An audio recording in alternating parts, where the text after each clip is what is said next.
बिस्मिल्लाहिर्रहमानिर्रहीम। इस दुनिया में मोजज़े होते हैं, करामतें होती हैं। उनको आप चमत्कार कह लें या जो कुछ भी कह लें, नाकाबिल यकीन वाक़यात सामने आते रहते हैं। ऐसा ही एक वाक़या ग्रानाज़ के हवाले से भी हुआ है। ग्रानाज़ के हवाले से कहा जा रहा था कि उनको और उनके दो बेटों को अब्दुर्रहमान खेतरान, जो बलूचिस्तान के वज़ीर हैं, उन्होंने कत्ल करवाया है। उनके सरों में, उनके जिस्म में गोलियां मरवाई हैं।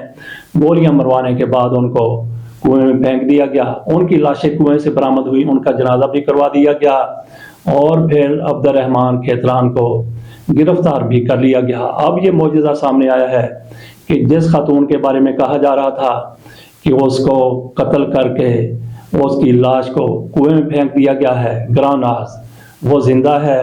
उसको जिंदा बायाब करवा लिया गया है। ना सिर्फ इस खातून को बायाब करवाया गया है, बल्कि इसके 4 बेटों और एक बेटी को भी जिंदा बायाब करवा लिया गया है। जियो न्यूज़ पर यह खबर मौजूद है, जिसमें यह कहा गया है कि इसको बायाब करवाने के लिए लेविस क्विक रिस्पांस फोर्स ने ऑपरेशन किया था। बेटों को 2 मुख्तलिफ जगहों से बायाब करवाया गया है, जबकि खातून और उसकी बेटी को बार खान के दूर दराज के इलाके से बायाब करवाया गया है। अब्दुर्रहमान खेतरान को इस केस में, जैसा कि हमने बताया, कि गिरफ्तार भी कर लिया गया था, लेकिन कत्ल 2 हुए हैं, जरूर हुए हैं। वो कौन कौन से कत्ल हैं? 2 नहीं बल्कि 3 कत्ल हुए हैं और कुएं से लाशें भी बरामद हुई हैं। एक तो लाश एक लड़की की बरामद हुई है, दूसरी 2 लड़कों की लाशें बरामद हुई हैं। इनके वालिद की तरफ से, मोहम्मद खान मरी उसका नाम है, उसकी तरफ से कहा गया था कि मेरी बीवी और मेरे बच्चे अब्दुर्रहमान खेतरान की जेल में मौजूद थे। वहां पे उनकी बीवी को कत्ल किया गया, 2 बेटों को भी कत्ल किया गया, जबकि अब भी मेरे 4 बेटे और एक बेटी अब्दुर्रहमान खेतरान की हिरासत में उनकी निजी जेल में मौजूद हैं। इसके बाद ऑपरेशन किया जाता है। इस ऑपरेशन के दौरान उनकी वो अहलिया, जिसके बारे में यह कहा जा रहा था कि उनको कत्ल कर दिया गया है, ग्रानाज़, उसको बायाब करवा लिया जाता है। 2 बेटों को, 4 बेटों को मुख्तलिफ जगहों से बायाब करवा लिया जाता है। अब ये सवाल पैदा होता है कि कुएं से मिलने वाली लाशें किसकी हैं? मोहम्मद खान मरी की तरफ से कहा गया था कि मेरे 4 बेटे अब भी अब्दुर्रहमान खेतरान की निजी जेल में मौजूद हैं। 2 बेटों को कत्ल कर दिया गया था। ये दोनों बेटे मोहम्मद खान मरी के हो सकते हैं। और फिर वो लड़की कौन थी, वो खातून कौन थी जिसकी लाश बरामद हुई है कुएं से, उसके बारे में कहा जा रहा था कि उसके चेहरे को मसक कर दिया गया था, तेजाब उसका फेंक दिया गया था। इस मुहिम को किसी हद तक पुलिस सर्जन आयशा फैज की तरफ से हल किया गया है। आयशा फैज का ये कहना है कि कुएं से जो लड़की की लाश मिली है, उस लड़की की उम्र 17 से 18 साल है, जबकि ग्रानाज़ की उम्र 40 से 45 के दरमियान है। तो ये मुहिमा हल हो गया कि कुएं में ग्रानाज़ की लाश नहीं थी, किसी और की लाश थी।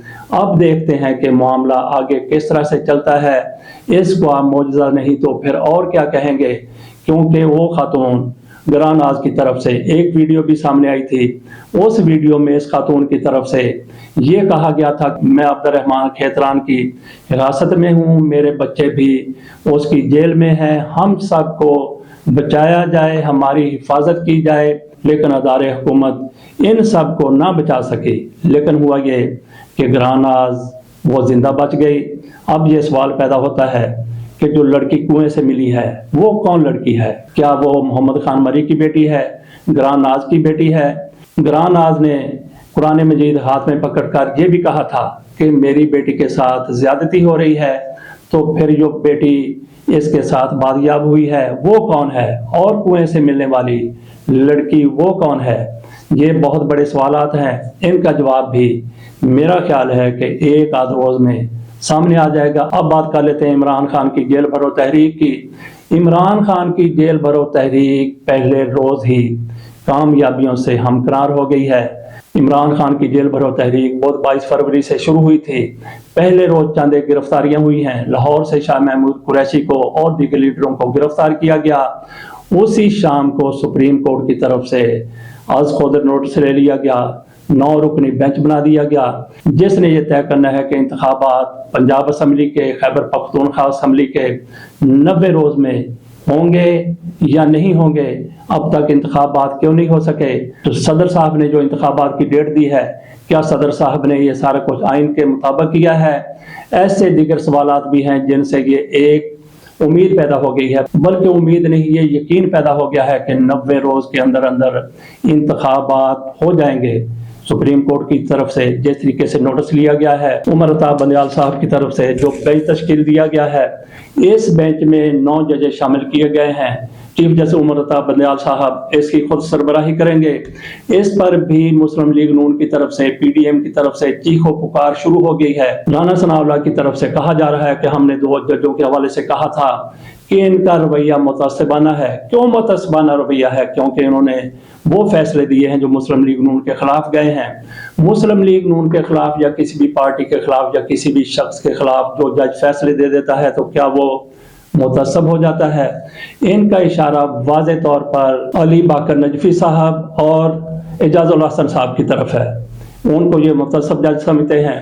چیف جسٹس پاکستان کی طرف سے ان 2 ججوں کو بھی بینچ میں شامل کیا گیا ہے، اور کچھ لوگوں کی طرف سے یہ بھی چیمگوئیاں ہونے لگی ہیں کہ یہ فیصلہ متفق آنے کا امکان نہیں ہے، کیونکہ اس بینچ میں ایسے جج بھی موجود ہیں جن کے بارے میں یہ کہا جاتا ہے کہ میاں نواز شریف صاحب، مریم نواز شریف صاحبہ یا یہ لوگ جو بھی فیصلہ ان کو لکھ کر دے دیتے ہیں، یہ صرف پڑھنے کا تکلف کرتے ہیں۔ اس حوالے سے ہم مزید بات نہیں کرتے کہ ایسے کون جج ہو سکتے ہیں، لیکن سارے کے سارے ججوں سے اب امید ہے کہ وہ دیانتداری سے فیصلہ کریں گے، ایمانداری سے فیصلہ کریں گے، اپنے ضمیر کے مطابق فیصلہ کریں گے اور آئین اور قانون کے مطابق فیصلہ کریں گے، جس سے 90 روز کے اندر اندر انتخابات ہوتے ہوئے یقینی طور پر نظر آ رہے ہیں۔ لیکن کچھ لوگوں کو یہ بھی امید ہے کہ یہ 4 جج ہیں، یہ 5 جج ہیں، یہ 6 جج ہیں، وہ میاں نواز شریف کو، وہ اسٹیبلشمنٹ کو، وہ پی ڈی ایم کی حکومت کو پورا ریلیف دینے کی کوشش کریں گے۔ آخر میں ہم ان 9 ججوں کے نام آپ کے سامنے رکھ دیتے ہیں جو اس بینچ میں شامل کیے گئے ہیں، جن سے قوم کی امیدیں وابستہ ہیں کہ وہ ایسا فیصلہ دیں گے کہ پاکستان میں جاری بدترین بحران حل ہوتا ہوا نظر آئے گا۔ عمر عطا بندیال صاحب اس بینچ کی سربراہی کر رہے ہیں، منیب اختر صاحب ہیں، محمد علی مظہر صاحب ہیں، اعجاز الحسن صاحب ہیں، مظاہر علی اکبر نقوی صاحب ہیں، ان کے ساتھ ساتھ یحییٰ آفریدی ہیں، جمال خان مندوخیل ہیں، منصور علی شاہ صاحب ہیں اور اطہر من اللہ صاحب ہیں۔ چلتے چلتے ہم یہ بھی بتا دیں کہ سپریم کورٹ کے ججز کی تعداد 17 ہے، 17 میں سے 9 اس بینچ میں شامل کیے گئے ہیں۔ جو جج باقی ہیں ان کے بھی ہم آپ کو نام بتا دیتے ہیں۔ باقی رہ جانے والے جج ہیں قاضی فائزہ، عائشہ ملک، سردار طارق مسعود، امین الدین خان، حسن اظہر رضوی، شاہد وحید، محمد الغزالی اور خالد مسعود۔ ان سارے کے سارے ججوں سے ہم امید کرتے ہیں کہ یہ فیصلے آئین اور قانون کے مطابق دیں گے۔ وہ کسی کے حق میں جاتے ہیں یا کسی کی مخالفت میں جاتے ہیں، اور امید رکھتے ہیں کہ آج تھوڑی دیر بعد 2 بجے ایسا اعلان ہو جائے گا کہ 90 روز کے اندر اندر، یا اس میں کچھ پلس مائنس کر لیں، پلس ہی کیا جا سکتا ہے کیونکہ دن ہی کم بچے ہیں، ایسا فیصلہ ہو جائے گا جو پاکستان کے بہترین مفاد میں ہوگا۔ اجازت دیجیے، اللہ حافظ۔